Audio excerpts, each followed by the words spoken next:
P T I نہیں بلکہ عوام پاکستان پارٹی مستقبل میں نون لیگ کے لیے سب سے بڑا چیلنج ہوگی؟ نہیں، بالکل نہیں، بالکل نہیں. اور آپ ہنس بھی رہے ہیں ایسے یار، میرے دوست ہیں نا، زیادتی. میرے دوست ہیں. اچھا میں کیا کروں، دوست کی اب آپ نے بات کر لی ہے تو خاقان صاحب بڑے قریبی دوست ہیں، میرے سے ناراض ہیں. کیا ہوا پھر؟ نہیں، وہ میں نہیں تبصرہ کروں گا. میری ان سے بڑی قریبی رفاقت رہی ہے سیاست میں. مفتاح صاحب اور شاہد خاقان صاحب.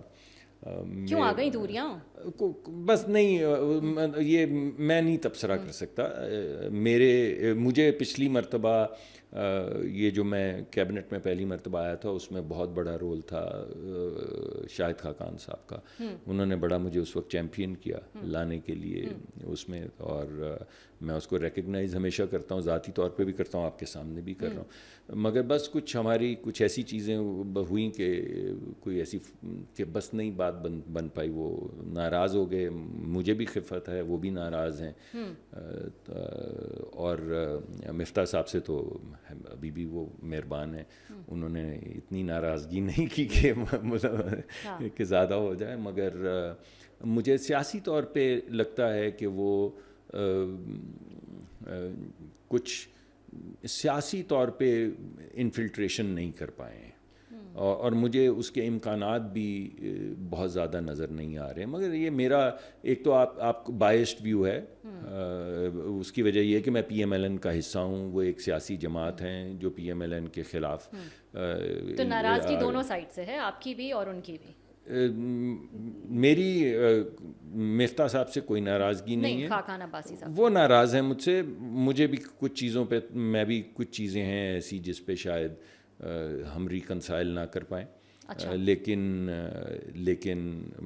میرے بڑے قریبی دوست رہے ہیں، اور مجھے بڑا افسوس ہے یہ جو اس سیاست کی یا جو بھی ان کا موقف اور میرے موقف کا فرق تھا، اس کی قیمت یہ کافی بڑی قیمت تھی. جو شاید ان کا اپنا سٹانس ہوگا، میرا اپنا پرنسپل سٹانس کوئی تھا، مگر یہ قیمت مجھے لگتا ہے کہ زیادہ تھی، بہت زیادہ قیمت تھی جو ادا کرنی پڑی. ٹھیک.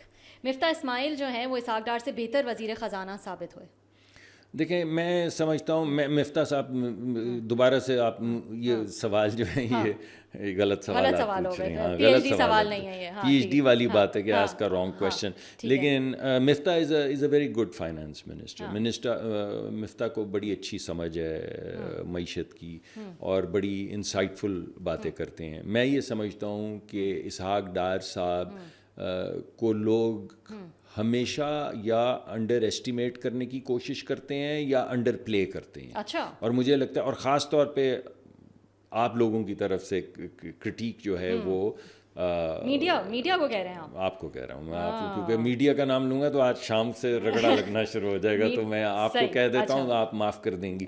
لیکن میں نے ابھی پروگرام کے شروع میں بھی کہا کہ جس طرح کی معاشی ترقی انہوں نے دکھائی تھی، اور بے شمار چیزیں جو وہ کہتے تھے جو بعد میں صحیح ثابت ہو گئیں، جس پہ سب لوگ ان کو کرٹیک کرتے تھے، اور اخباروں کے اندر یہ لکھتے تھے کہ نہیں، روپے کو 1000 کا ہو لینے دو، روپے کو 2000 کا ہو لینے دو. وہ ساری باتیں جو کرتے تھے کہ آپ سے ڈیٹ سروسنگ نہیں ہوگی، آپ سے یہ نہیں ہوگا، آپ اس بوجھ تلے دب جائیں گے، وغیرہ وغیرہ وغیرہ. تو آپ کہہ رہے ہیں ان کو ایک میں سمجھتا ہوں کہ وہ کامیاب فائنانس منسٹر تھے، اور میں سمجھتا ہوں کہ ان کے ساتھ کسی حد تک جو انالیسس کرتے ہیں لوگ، انہوں نے زیادتی کی ہے.